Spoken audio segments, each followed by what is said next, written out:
Hello again, everyone. We're going to carry on with our discussion of entropy and the second law of thermodynamics and how that's going to lead into spontaneous reactions and the amount of work that we can get out of reactions that are spontaneous, or equivalently, how much work we have to put into something in order for a reaction to go forward, even when it doesn't want to.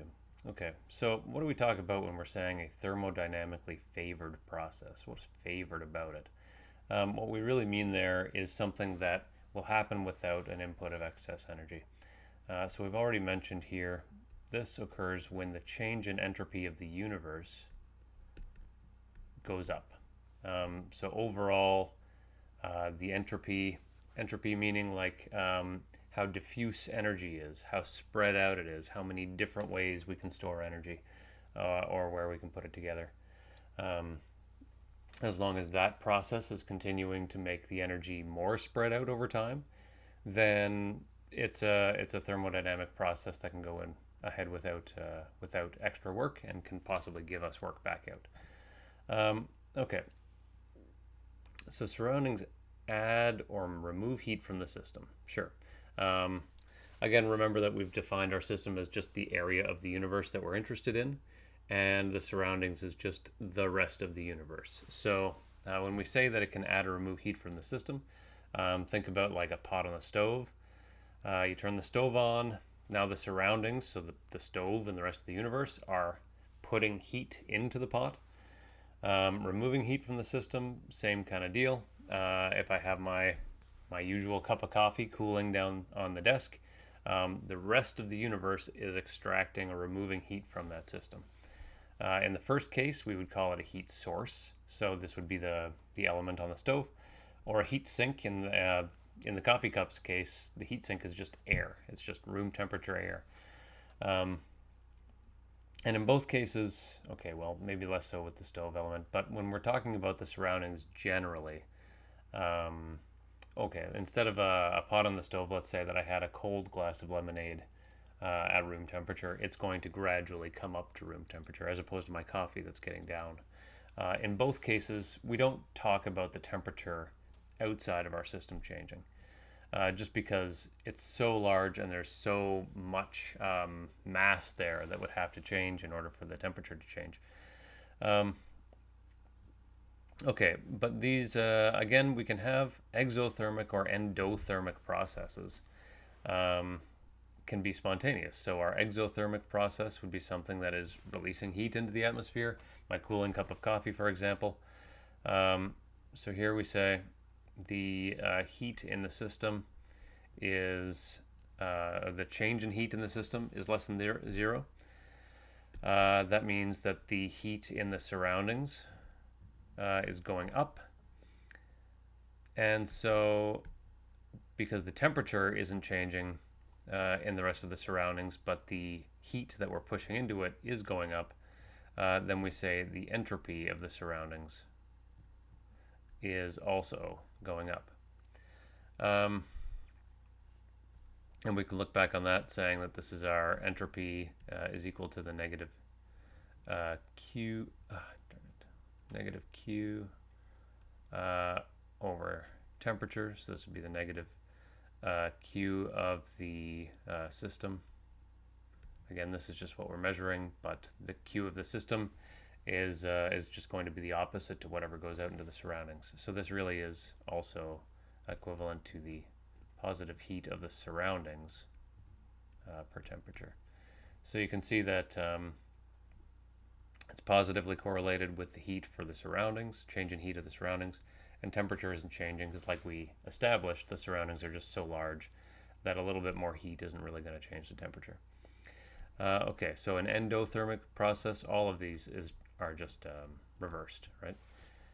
So endothermic, that means that the change in heat of the system is going up, and equivalently or inversely, the heat of the surroundings is going down, and so we have the change in entropy of the surroundings is also going down. Okay, and this line here is just saying what we just said, that the change in entropy of the surroundings is directly related to the opposite change of the heat of the system. Okay. And that's where, really, that's probably the blank space that makes the most sense to write down our delta S equals the negative Q of the system per temperature. Just noting that at lower temperatures, an amount of heat being transferred out of the system into the surroundings is going to change the entropy of the surroundings. It's going to have a bigger impact on it. You can think about it like if we were lighting a fire outside in the winter, it's going to start melting snow and things like that. If we were lighting a fire on the sun, it's not going to have a whole heck of a lot of change. Okay, and let's look at this negative Q of the system for a second, and just say that if we also insist that this is happening at a constant pressure, say just constant air pressure, then this change in the heat of the system, Q of the system at a pressure, is what we call enthalpy, right? So we can rewrite this as the change in entropy of the surroundings is equal to the negative change in enthalpy of the system per temperature of the system. Okay, so there you go. So now we're starting to connect it to other thermodynamic features that we've already seen. And we can try this in an example. So let's leave where we can see that equation just for a minute, because we'll want it right away. And we'll look at the formation of ammonia with a negative delta S of the system. So the entropy of the system is going down.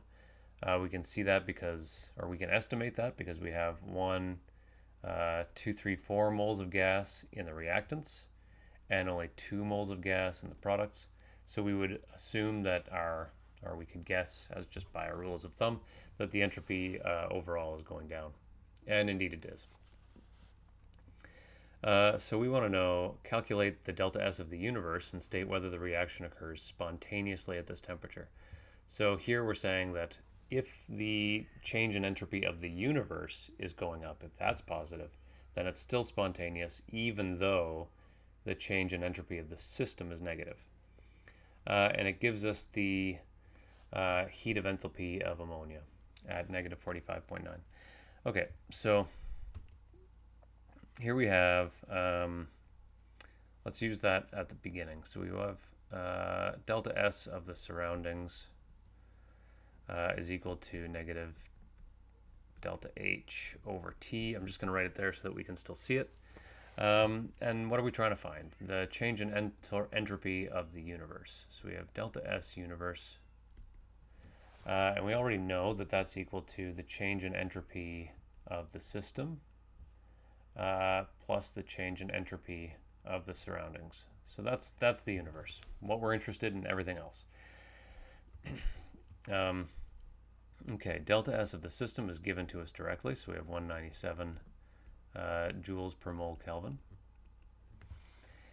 And we want to add now the change in entropy of the surroundings, which we can sub in this equation. So now we're going to have plus, this is the negative enthalpy of the system over temperature. What is the enthalpy of the system? So don't forget that we can do enthalpy of the reaction.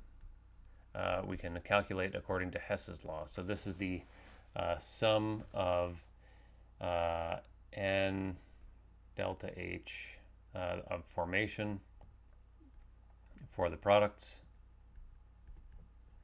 minus the sum multiplied by their number of moles of the heat of formation of the reactants. And what is the heat of formation of all of these products and reactants? Okay, so for the products, we have 2 ammonia. So this would be 2 times ammonia is given to us at negative 45.9. Negative 45.9 kilojoules per mole. And what do we got for reactants? So this is going to be minus the sum of, what's the heat of formation of nitrogen gas and hydrogen gas. So we haven't talked about it recently, but hopefully you'll remember that when we were thinking about the heats of formation, if it's the standard state for an element, so nitrogen gas, hydrogen gas, and their standard state, the way that we would find it most commonly in nature, the most stable state for those elements is as diatomic gases. So here we already have them in their most stable state. So the heat of formation is just identically 0. Okay, so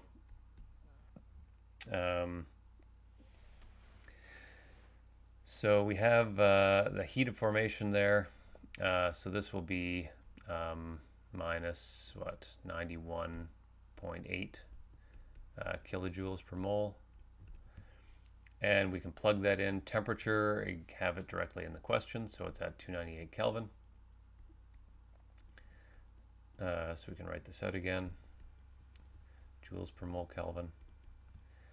And notice that it's joules per mole Kelvin, right? So we'll have to transfer this into negative 91,800 joules per mole.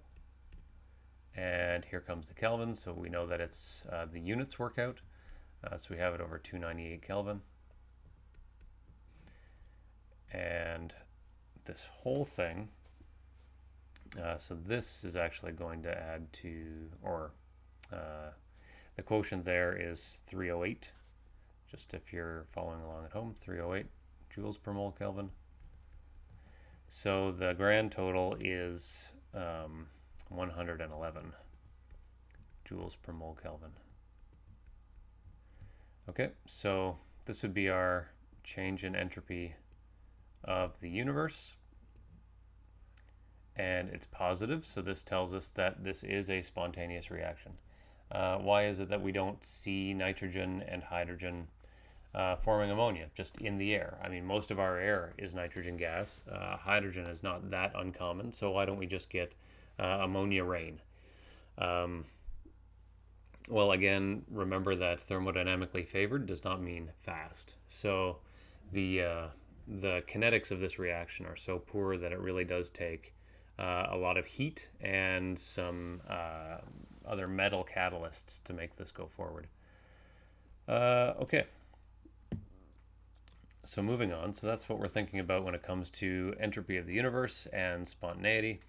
But what happens as we approach equilibrium? So we've done a lot of thermodynamic work at equilibrium already.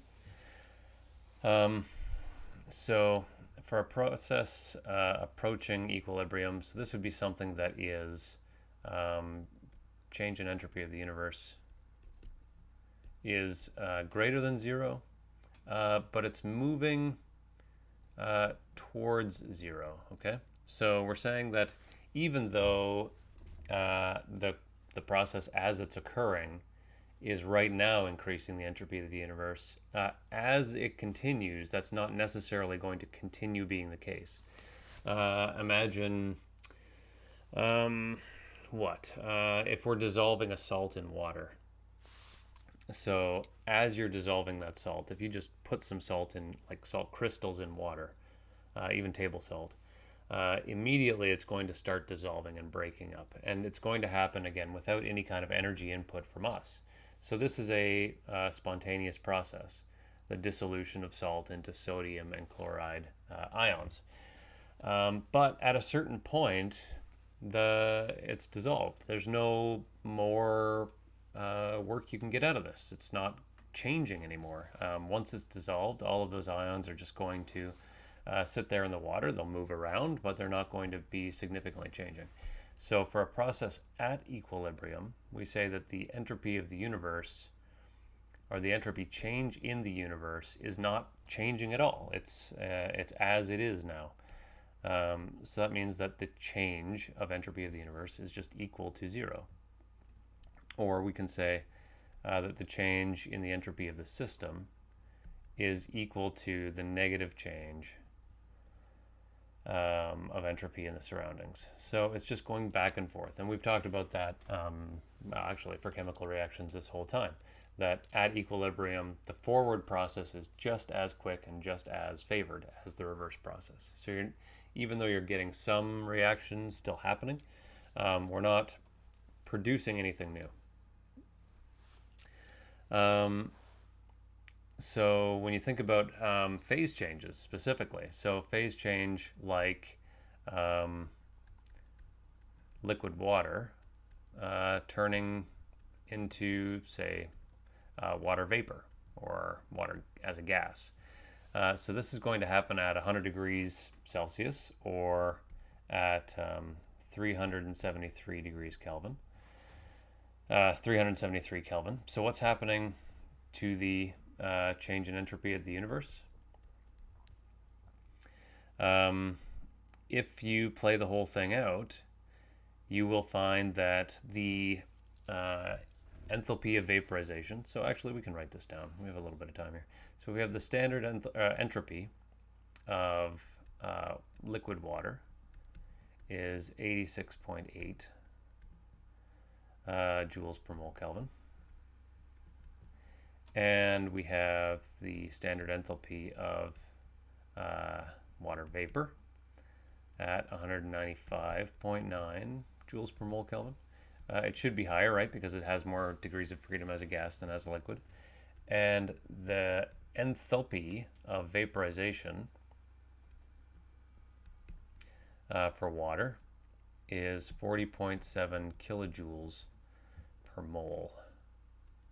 Okay, so delta S of the universe, we already know, is the system, delta S of the system, and the delta S of the surroundings.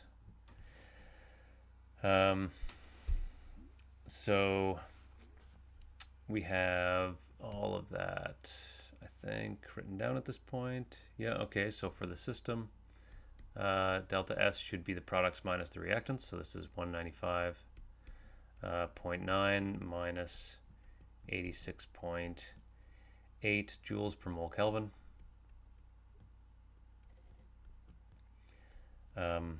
Minus, did I write this down correctly? Yeah, because this is going to be minus delta H over temperature. So this will be minus 40,700 joules per mole over our temperature is at 373 Kelvin.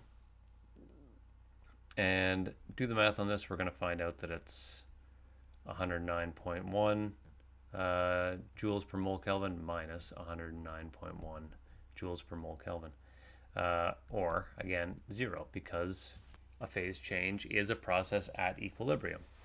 I think even more interesting to that question is, like, why would that temperature be the equilibrium temperature? And I think that we see the answer now. Like, why is it that water boils where it does? Why does it boil at 100 degrees Celsius, at normal pressure? Is because that is the temperature at which the enthalpy of the system and the entropy of the system are balanced. So that brings us to equilibrium. And I think that's also going to bring us to the end of this video. So we'll pick it up here next time. Thank you, as usual, for watching.